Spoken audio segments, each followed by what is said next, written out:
新闻带咱来去苗栗来看苗栗市的嘉兴社区，人因为生产这个稻米，在地人呢就用这个稻米做出无共款口味客家传统的米线，嘛有拍出知名度。一年有几万名游客来这里参观体验。礼拜四个办第11届客家板子节，会使伫遐种麻糍食呢客家圆啊，真闹热。 手摇火把挖起竹竿仔尾，虽然发出爆炸声，这是客人早期经常用的竹竿仔炮。这竹竿仔内面装含椒去石头，加水了后起化变化，再个用火把加热了后，就发出爆炸声音。这是苗栗嘉兴社区所举办的第11届客家美食节，现场内也阁有种麻糍会当体验。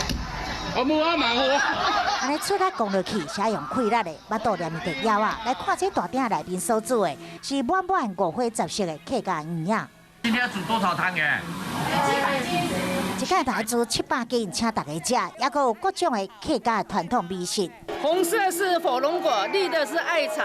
我们艾草都是去山上自己摘的。嘉盛的这个米跟我们客家人的这个生活结合在一起，所以呢，我们就把米 做成客家的板食，然后让农民的这个土地呢不要再休耕。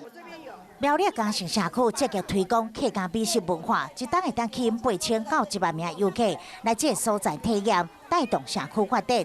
马蹄生产稻米的传统社区，带入更较多观光产值。